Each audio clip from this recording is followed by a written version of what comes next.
It's your girl Candice. Welcome to Candice Watches TV. Today I'm watching Greenleaf. It's my first reaction video to Greenleaf. For those of you who don't know, I am a PK. My mother's a pastor. And I started watching Greenleaf when it first premiered, like I guess 2 years ago. And back then I was in my feelings and I was like, oh no, this is not real. And I was like, I don't know. And I stopped, like kind of dropped off.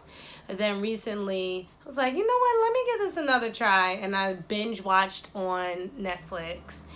And now I'm all caught up. My biggest quip right now is that Sophia had that surgery because she was having that pain. And they took her ovaries out and did not tell her mother. I don't care what her mother said. Okay? I don't care what was signed. The least they could have done was tell Grace that they were taking out her daughter's ovaries. Like, I would want to know that. Even if her life depended on it, like, still, tell me. Come on now. Anyway. Also, people got to read contracts and understand what they're signing. The bishop and Lady May, they're trifling. They need to get their lives in order. They need to go to God or something because this petty is out of control. Charity tap dances on my last nerve. She might want to see a therapist or something. I also want to see her succeed. I'm not even going to front. I want her to win, but she just next level. I like Grace and what's his name? Darius. Whatever her boyfriend is, played by Rick Fox. I like them together. I ship it. We're going to continue to pray for... What's the girl name? Oh, my God. The other daughter's name. Jacob's daughter. Why I'm forgetting her name. We're going to continue to keep her lifted in prayer because her little crackhead boyfriend, the the crooner. I ain't never seen that before. I ain't never seen a gospel crooner. Like, he's the Trey Songz of gospel music. And I just, I think he's a crackhead. We're going to continue to lift them up in prayer. Also, he's abusive. So it'd be nice for him to, like, shoot. Okay, let's watch. Lady May and the bishop talking about divorce over something that happened years ago. I mean, I don't know. I ain't never been married. And I don't, like, people react differently. I'll give you that. But still, like, it's ridiculous, I feel like. Like, we can't use a biblical principle of forgiveness. We can't do that. No? Okay. It's like they turned overnight. Like, I don't know. Maybe their marriage was never loving. Maybe that might be a part of it. And they just needed something to get them over the edge, to push them over the edge to break up. Previously on Greenleaf. I bet you they ain't gonna tell the church nothing. My revised proposal of what we're going to say to the congregation on Sunday. I like that nail color Lady May got. I think I'm gonna put that on my nails next. I assume it takes... I've printed it in large font so that you can read it on Sunday. Perfect. Petty. And you should also... We built this church together. Say that. She be popping off. Oh my God. Watching Lynn Whitfield is like a master class of acting. Like, oh my God. Oh my God. Are you under the influence? Okay. I couldn't sleep, Mama. I'm allowed to visit again, huh? What? Oh, Michelle. Oh my God, there she is. Yes, Patti LaBelle. Maxie.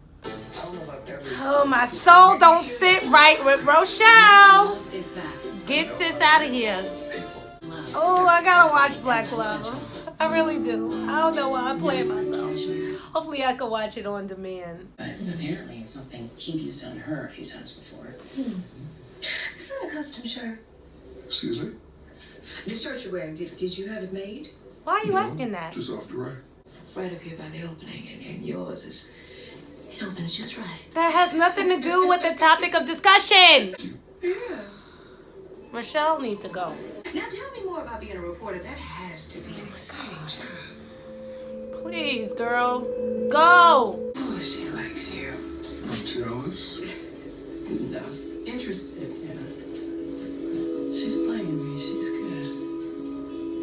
See you Better later. peep. Peep it, Grace. Peep. Keep your eyes. Oh no, don't be trying to call your crackhead boyfriend, sis. No. Oh. I got you some help. I don't need any help. Would you please just give her a chance? Give who a chance? Hello, beloved. Hello, beloved. Dr. Vincent. Woo.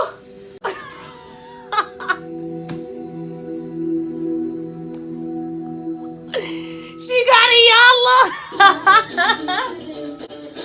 Charity, you so bad. Your mama had to get IYANLA Van Zant. Oh my God, this is crazy. Oh my God.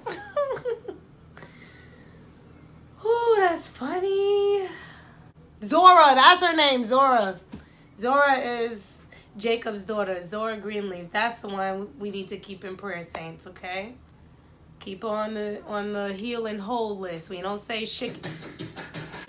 We don't say sick and shut in. We say healed and whole because we believe God, right? And we watch what we say. Life and death is in the power of the tongue. What you hate is yourself.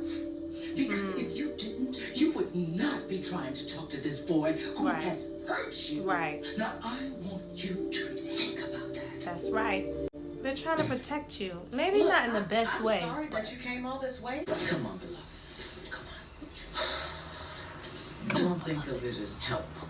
Just an hour safe and wanted.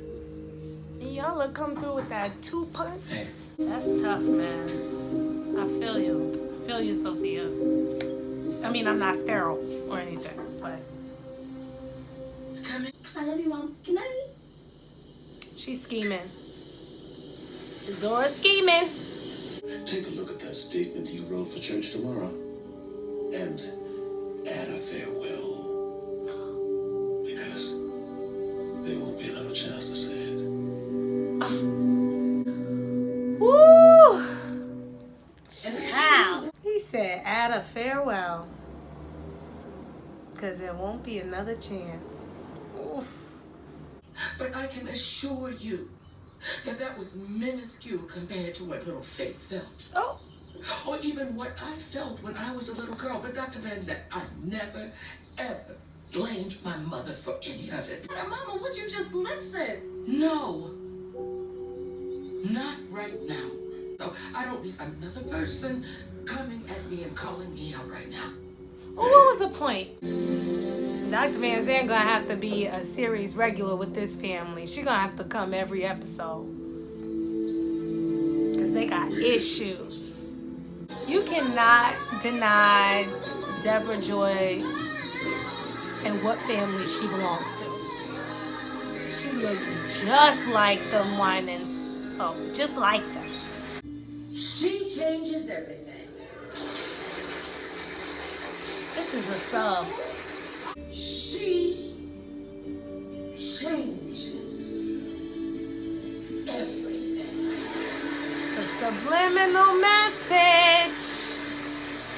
Bishop, you better watch. I feel you on that. You can't have a pastor that's divorced. So sorry to hear about your parents. Yeah, we all are. Thank you. Half of them are divorced. How about that? Thank you again, Rexon. Maxie and Lady May out here scheming to get that church. Lady May has some listening problems. Your father and I. Let's talk about this. I really understand and feel what Sophia is feeling. I've gone through not anything similar to that, but like a test that really tried my faith, and I really couldn't understand why God would allow me to go through that to the point where it was affecting my acting career and opportunities and things like that. And, you know, what I really ultimately had to come to the conclusion of is there's no testimony without a test. And for those of you who are going through something, any sort of situation where it's like, why would God allow me to go through this? I feel like he's not the author of it, first of all. So it's not like he did that to you. But he allows us to go through things to strengthen our faith, basically. So we wouldn't know that God is good. We wouldn't know that he's a healer. We wouldn't know that he's a provider unless we got sick or unless we were broke. You know, like, that's the crazy thing about this whole thing that some of us may never understand, but I trust and I have faith in that. Times may be hard, but that's part of life, and it's not gonna be like that always. So I just wish I could talk to Sophia right now. Like, I wish she was in front of me, but she never knows, you know. I know she's a fictional character, but she never knows. Like, it's hard. Like, a lot of women who have aspirations to be mothers and wives and things like that, if you can't have a natural baby, if you will, like, that can be very painful, and I would be heartbroken. I'll be the first to tell you, and I would probably feel some kind of way about God as well. But there'll come a time when you'll see why it happened. Maybe she'll be able to minister to other young women who are sterile, or maybe she'll receive a gift of an adopted child or a surrogate who gives birth to a child that, like, she wouldn't have had access to if she wasn't sterile. She might not have considered, she might not have saved that foster child or that child that was put up for adoption. She wouldn't have been able to provide that child with the life she's able to provide them had she not been sterile. She might not have ever considered it. And I'm not judging her, and, like, she's gonna have to go through her journey, but, you know, I hope that ultimately she heals and, you know, she gets to a good place that's grounded in faith, you know. The other thing I was gonna say is Zora, you know, I really identify with her in a way. I'm not like her, but I identify with her, and, like, I kind of see myself, like, I see her on the screen and I see myself. I really pray for Zora's character and that she moves forward and, like, she gets some sort of redemption, because I'm really tired of seeing, you know, Sophia as this innocent angel, even though she's going through her hard time right now. Overall, she's seen as innocent and like, good, and Zora is seen as the rebel and defiant. And I just want Zora to grow and mature, and I want Sophia to grow and mature. You know, I don't want it to be seen like, oh, this girl versus that girl. Like, this is the good girl, this is the bad girl. So that's my hope and prediction, that eventually Zora's gonna see. And I don't want her to be, like, beat up to a pulp to understand. Somebody gotta talk to her. Somebody gotta get IYANLA to talk to this girl. I don't know how Zora's gonna get it. I think that's why I see myself in Zora, because I learned the hard way, and I really don't want her to learn the hard way. I don't want that, but we'll see. Yeah, I think that's really my big sort of feelings with this episode. Greenleaf is really good. So yeah, let me know your thoughts, how you feel about the show, about this episode. I don't think Lady May and Bishop are gonna divorce. I don't know how their situation is gonna be rectified, how they're going to reconcile, but I don't see it. Like, the show kind of gotta go on with them together, but it can also go on with them apart. Who knows? Anyways, that's all I have to say for now. And yeah, thanks for watching. See you.